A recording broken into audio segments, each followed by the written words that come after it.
Ça, c'est Ariane 5, un prodige de la technologie. Et ça, c'est l'erreur de calcul qu'ont fait les ingénieurs. Aucune perte humaine, heureusement, mais plusieurs millions de dollars partis en fumée à cause d'un problème de maths. Tous les jours, des erreurs de calcul sont faites avec des conséquences tragiques. Overdose de médicaments, écroulement d'immeubles ou même crash boursier. Les mathématiques sont partout, semblant gouverner la totalité des événements de l'univers, heureux ou malheureux. Mais est-il possible que la base des mathématiques humaines soit fausse?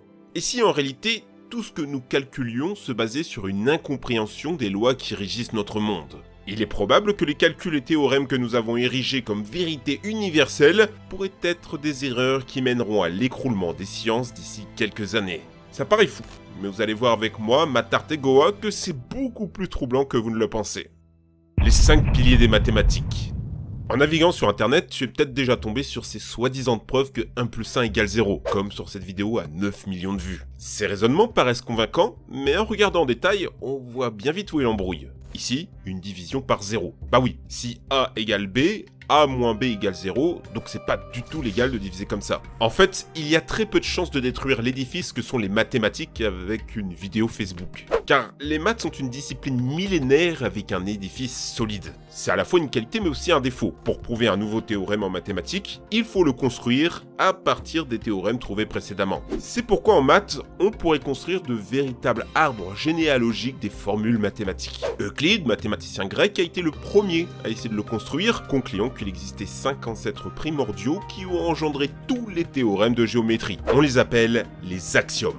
Imaginez-les comme 5 briques sacrées, mères des mathématiques. Ces 5 briques sont un peu l'ADN de la géométrie. Il suffit de les combiner ensemble pour pouvoir aboutir à tous les théorèmes existants. Ces axiomes, les voici. Alors, si vous voulez les lire, vous pouvez faire pause, car c'est dit de façon un peu complexe, mais croyez-moi, c'est des évidences. Par exemple, en reliant 2 points, tu peux tracer un segment. Dire qu'on peut tracer une ligne entre 2 points, c'est quand même super basique. J'ai dit que les axiomes étaient une évidence, mais pas tout à fait. Il y en a un qui va poser vraiment problème aux mathématiciens. Et c'est le dernier. Étant donné un point et une droite ne passant pas par ce point, il existe une seule droite passant par ce point et parallèle à la première. Et c'est loin d'être aussi logique que ça en a l'air. Déjà, des droites parallèles, c'est des droites qui ne se croisent pas quand tu les prolonges à l'infini. Et utiliser l'infini, ça pose souvent des problèmes en mathématiques. Et ce n'est pas le 19e siècle qui va dire le contraire, car c'est à cause de ça qu'un pan entier des mathématiques va s'effondrer. Dans cette destruction, un théorème que vous connaissez très bien va prendre très cher. Et c'est celui de Pythagore. Et si le théorème de Pythagore était faux? L'homme qui va poignarder les mathématiques en plein cœur, c'est lui, Carl Friedrich Gauss. Mais dans le milieu, on l'appelle le prince des mathématiciens. Et c'est pas exagéré. À 3 ans, le gars corrigeait déjà son père quand il se trompait dans ce compte. Carl Gauss va faire une découverte qui remettra en cause un théorème intouchable, presque sacré, ce fameux théorème de Pythagore. Ce truc serait faux, mais pourquoi on l'apprend à l'école alors? Il faut savoir quelque chose. En mathématiques, on n'aime pas trop les théories trop révolutionnaires. En Grèce antique, les grands mathématiciens avaient des sectes qui se battaient à mort au nom des mathématiques. Un des disciples de Pythagore, pour avoir réussi à lui donner tort, pour avoir relevé l'existence des nombres irrationnels, aurait été noyé par ses codisciples. C'est pourquoi Gauss était horrifié par ces découvertes, tellement qu'il la garda secrète pendant quelques temps. L'idée de Gauss, c'est de prendre le 5e postulat à contre-pied. Jusque-là, tout le monde disait qu'une seule parallèle pouvait passer par ce point. Moi, je décide qu'il en existe une infinité. Ça te paraît impossible? Bah pour cela, il te suffit d'une petite astuce. Courbe un peu ta feuille, et là, tes droites rouges et bleues ne se coupent jamais. Elles sont donc parallèles et toutes les droites rouges passent par le même point. En utilisant sa 5e brique perso, au lieu des axiomes d'Euclide, Gauss va construire la toute première géométrie non euclidienne. Il va créer des structures mathématiques inconnues jusqu'à alors. Et devine quoi? Dans cette géométrie courbée, les lignes droites telles qu'on les imagine n'existent plus. Donc plus de triangles, de carrés et de cercles. Les racines carrées, pi, les sinus, cosinus et compagnie, il balaye tout. Il va renverser un système pourtant si inébranlable que pendant des siècles, on avait affirmé « Même Dieu Tout-Puissant est incapable de contredire la géométrie d'Euclide ». Eh bien, avec Gauss, c'est officiel, le mathématicien est plus puissant que Dieu.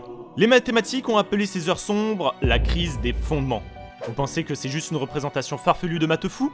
Les géométries non euclidiennes sont pourtant une réalité que vous vivez tous les jours, et ça, un homme que vous connaissez tous l'a bien compris. Quelques siècles plus tard, quand Einstein va montrer que l'espace-temps est courbé, l'idée de la feuille pliée de Gauss va se révéler très utile pour comprendre le monde. Einstein va affirmer « Sans la géométrie de Gauss, la théorie de la relativité n'existerait pas. » L'idée de la géométrie posée sur papier plat, ça représente tellement pas la réalité qu'une civilisation supérieure trouverait peut-être ça complètement primitif.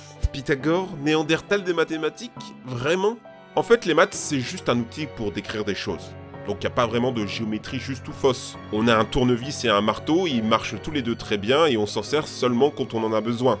Sauf que toute cette histoire, ça a détruit l'universalité des maths. C'est un peu comme l'infiniment petit et l'infiniment grand. Tous les jours, les scientifiques essayent de trouver une théorie qui va unir ces deux mondes. Pour décrire l'orbite d'une planète ou l'orbite d'un électron autour d'un atome, il n'y a aucun calcul, aucun outil similaire. Et pour plein de gens, c'est pas normal. Et c'est pareil pour les maths. Gauss a lancé la quête du One Piece, une grande aventure pour réunifier les maths. En cherchant à réunifier les maths, on les a encore plus détruites. Après la crise des fondements, il fallait tout reconstruire. Il fallait que les mathématiciens reviennent à la source, à l'endroit même de la naissance des mathématiques. Je veux bien sûr parler des axiomes. Vous vous rappelez, ces fameuses vérités mathématiques qu'on ne remet pas en question. Et si justement, on les redéfinissait? Pas question d'ajouter un axiome à chaque fois qu'on constate un manque. Le but, c'est pas de finir avec 40 000 axiomes originaux. Il faut donc creuser. Et plus on creuse, plus on s'approche de quelque chose qui est murmuré avec effroi parmi les mathématiciens, le principe d'explosion. Si jamais on trouvait des axiomes qui entraînaient une minuscule contradiction dans la théorie, alors cette contradiction contaminera toutes les théories existantes du modèle mathématique. Comme on l'a dit, les mathématiques ont une sorte d'arbre généalogique. Chaque théorie se construit sur la théorie précédente. Si on découvre une fissure à la base, ce n'est qu'une question de temps avant que tout ce qu'on connaisse s'écroule. C'est sur ce terrain miné que s'avance le jeune Kurt Gödel. Le mec a peut-être l'air de rien là, mais il va prendre les maths, les plaquer au sol. Bon, vous avez compris là. Il est l'inventeur des deux théorèmes d'incomplétude. L'idée de Gödel va être de transformer les théorèmes en symboles. Par exemple, le nombre y est démontrable devient les symboles suivants. C'est comme si on s'amusait à réécrire tout Molière en symbole elfique. Grâce à ce système de codage très ingénieux, il peut maintenant faire des opérations avec les théorèmes, ce qui va lui permettre de créer le concept de proposition indécidable. Quels que soient tes axiomes de départ, il existera toujours des propositions qui sont vraies, mais impossibles à démontrer, des propositions indécidables. Ça a l'air abstrait dit comme ça, mais il suffit de lire la page Wikipédia pour comprendre à quel point le théorème est aussi carré que révolutionnaire. La conclusion est soit les mathématiques sont incomplètes à cause des propositions indécidables, soit pire, elles sont fausses. Et à cause du principe d'explosion, elles n'attendent que le jour où on trouvera l'incohérence qui les fera s'effondrer. C'est là que Gödel va porter l'ultime coup de grâce avec son théorème d'incomplétude. Il montre qu'on ne pourra jamais savoir dans quel cas on est. C'est une énorme claque d'humilité pour tous les scientifiques. Gödel détruit l'idée de perfection mathématique. Elle qui se croyait inébranlable, dans la vérité absolue, on découvre qu'en fait, rien n'est certain. Des vérités échapperont toujours à la science. Il existe un monstre sous le lit de chaque mathématicien qui menace à tout moment de réduire leur travail à néant. Bon, c'est bien beau tout ça, mais concrètement, comment ça a changé la vie des chercheurs? Soyons honnêtes, les théorèmes de Gödel établissent les frontières ultimes des mathématiques. Rares sont les mathématiciens imprudents qui osent les manipuler. La plupart préfèrent même faire comme si ça n'existait pas. Ne pas faire des maths parce qu'on a peur du principe d'explosion, c'est un peu comme refuser de vivre parce qu'on a peur de la mort. Par contre, les philosophes se sont régalés avec le théorème d'incomplétude. Ils se sont dit, ok, Gödel nous montre qu'un système complexe comme les maths ne peut pas éviter l'incertitude et la contradiction. Et si on appliquait ça à d'autres systèmes complexes? Par exemple, la machine biologique la plus complexe qu'on connaisse, le cerveau humain. Et oui, notre cerveau, à cause de sa complexité, ne peut pas éviter l'incertitude et l'erreur. Voilà pourquoi nous sommes moins rapides et fiables qu'une calculatrice. Mieux, ça serait en fait la source de la conscience humaine et informatique. Rends-toi compte, les théorèmes d'incomplétude pourraient bien être la clé pour expliquer si une intelligence artificielle du futur pourrait avoir une conscience. Qui l'aurait cru? Même toi, tu peux utiliser ces théorèmes et ça peut être très pratique. Dans ta prochaine interrogation de mathématiques, si tu sais pas répondre, tu peux toujours tenter d'écrire en l'absence de précision supplémentaire sur l'axiomatique utilisée, selon le second théorème de Gödel, la proposition est indécidable. Et ton prof ne pourra rien dire, sinon te mettre un 20 sur 20. Et enfin, disons-le, les mathématiques préfèrent s'imaginer trouver quelque chose qui les détruira plutôt que de ne plus rien trouver du tout. Genre, il n'y a plus rien à découvrir en mathématiques. C'est finalement ça la plus grande peur des mathématiciens. Alors qu'avez-vous pensé de cette vidéo? Je suis moi-même mathématicien et je voulais vous montrer par cette vidéo que cette matière est vraiment shonen. C'est pas des calculs chiants sur une feuille, il y a des guerres, des enjeux, des révolutions, et c'est ça que nous aimons dans notre métier. Si vous voulez d'autres vidéos sur les maths, pensez à mettre un petit pouce bleu et vous abonner à la chaîne Science Trash. Quand on voit sur les stats que ça vous plaît, que vous êtes engagé dans la vidéo et sur la chaîne, bah, ça nous donne le signal qu'il faut continuer dans cette direction, qui j'espère vous plaît. Merci à tous, surtout aux monteurs qui ont fait un tas formidable. C'était Matard, Goa et Neoxys. Ciao!